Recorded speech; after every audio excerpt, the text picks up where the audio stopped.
Kind of. I love bed surfing. Okay.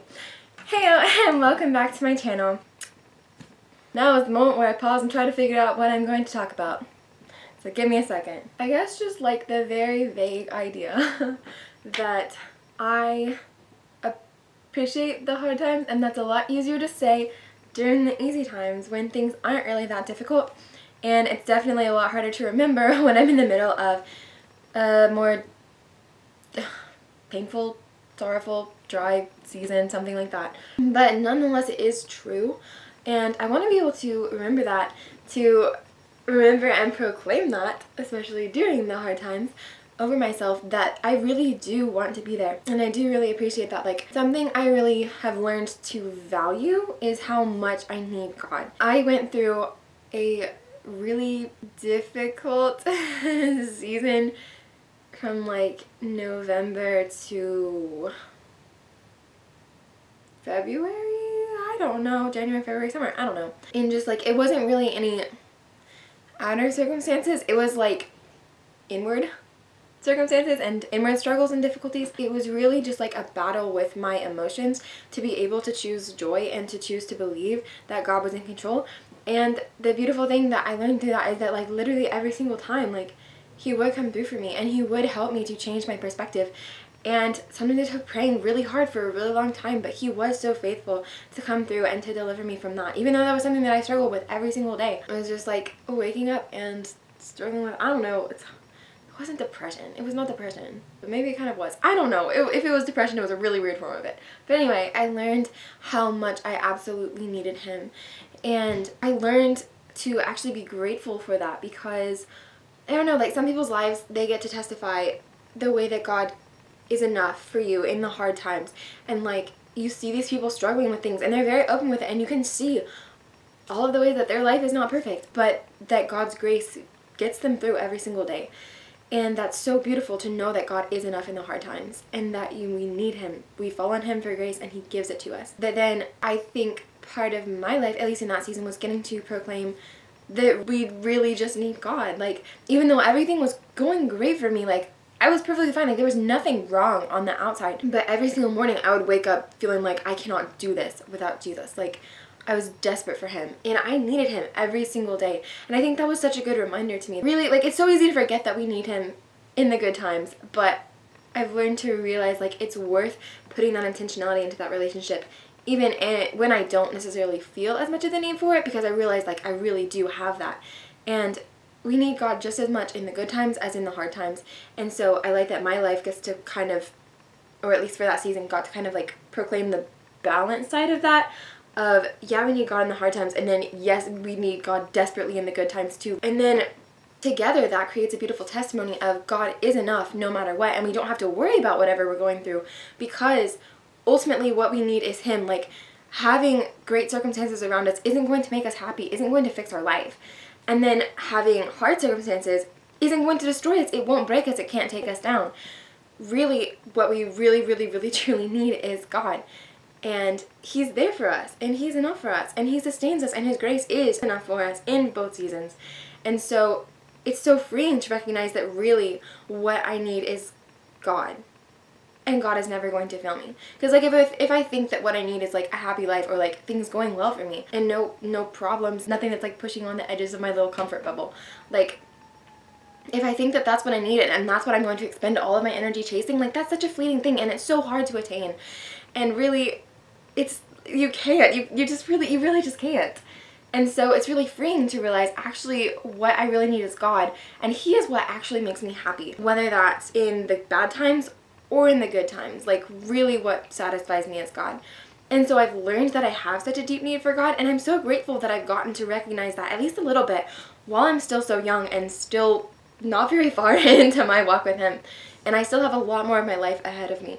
But I'm so glad that I'm getting to begin to recognize that now, of just how much I need Him, even when from all appearances I wouldn't necessarily. It doesn't really look like I need God, because I have everything else. Like, everything else is going great for me, but I'm still just like, no, Jesus, I need You. And I really like needing Him. Like, I really want to keep that channel open. Since I know how much I need that relationship, like, I I really love when I get reminded of that, I guess, because as humans it is so easy to forget. Just, do you believe me about that yet? I've said that a billion times. It's so easy for us to forget. And so I don't ever want to forget how much I need God. And so I'm really honestly grateful for the seasons in my life when I'm reminded of that very strongly, very clearly, whether that's from outward circumstances or just like this inward struggle that I'm dealing with. I really like needing to fall on His grace because He does come through. And it's so hard when I'm falling on Him for strength and asking for deliverance and He takes a while to come through. And that's when we have to practice patience and just keep trusting. And I don't understand all of His timing of why sometimes I can just pray at one time and it will change everything and turn my entire perspective around, and why other times I have to go through several days in a row of just like everything is terrible because I don't feel like I have Him. Or why people have to go through really, really, really long seasons of feeling like God has abandoned them and like, where is He? They're crying out to Him and they're praying, but like the heavens are brass. And their prayers aren't reaching Him and He's not answering. I don't know why. I don't have all the answers. I don't want to have all the answers. I really do want to just get to learn how to trust Him because He's really worthy of that. And I really want to show Him. Like, He knows, but I do want to be able to glorify Him that way of just being able to trust Him without needing to see. But I'm also looking forward to the day when I will get to see. Like, that's something that I was reading this morning, actually, in 1 Corinthians 13, the last chapter. At the end, it's like, now, where there are prophecies, they'll cease. Where there are tongues, they'll be stilled. I'm not cheating. No. Where there's knowledge, it will pass away. For we know in part, and we prophesy in part. But when completeness comes, what is in part disappears. When I was a child, I talked like a child. I thought like a child. I reasoned like a child. When I became a man, I put the ways of childhood behind me. For now we see only a reflection as in a mirror. Then we shall see face to face. Now I know in part. Then I shall know fully, even as I am fully known. And now these three remain: faith, hope, and love. But the greatest of these is love. And reading that was reminding me, actually, a friend was talking to me about that one time. They were just kind of reading through it and just thinking out loud throughout the chapter. And what they said was super interesting to me. I'm just like, what is in part will pass away when completeness comes. And then a little bit later, it's like, for now, these three remain: faith, hope, and love. But the greatest of these is love.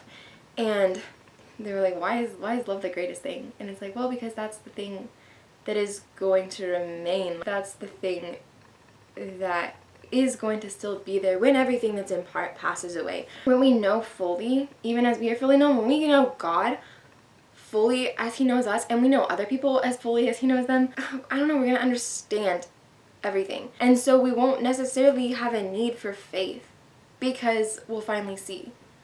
And then, like, we'll be walking by sight instead of faith now, finally. And then, like, there's not really a need for hope because now is the fulfillment of everything that we have hoped for. But there's still always going to be love. Like, love is ultimately going to be the one that remains because that's God and He will never pass away. So, and we'll never get over Him. So, I don't know how to take this back. How did I get on that rabbit trail? I don't know what happened there. I'm sorry. But yeah, like, I really want to need God. I really just want to need God. And I want to be reminded of that. Like, I don't ever want to be in a stage of my life where I feel like I have it all together and I'm not putting much intentionality into my relationship with Him because I'm too lazy and I'm like, I don't really need it. Like, it's fine. I'm doing great. I always want to be aware of how much I need Him. That's really easy to forget, really easy to get distracted. So I'm really grateful that in His mercy, He reminds us. He brings these little trials on us, these light and momentary troubles, to remind us of what I want to be remembering anyway. And I want to remember that I want to remember that. It's harder in the hard times, like I said, to be like, oh yeah, I'm so grateful for this because now I know that I need God, because in those moments, like, I feel like He's not necessarily coming through or fulfilling me. But in the end, really, that is what I want. Like, I want to always be awake to that need. And then I always want to see Him coming through and fulfilling it. Yeah, I think that sums it up. I just want to need God. Thank you for watching, and goodbye until more interesting things happen. I don't know. No, I can't make a dance, see, because you can't dance while you're sitting down. It's just like, I mean, maybe I could be the first. Maybe I could invent a dance that you can do sitting down, but I feel like it would not be very interesting. I'm just going to call that the end of it. That's all there is. Maybe I'll think of something later. We'll see.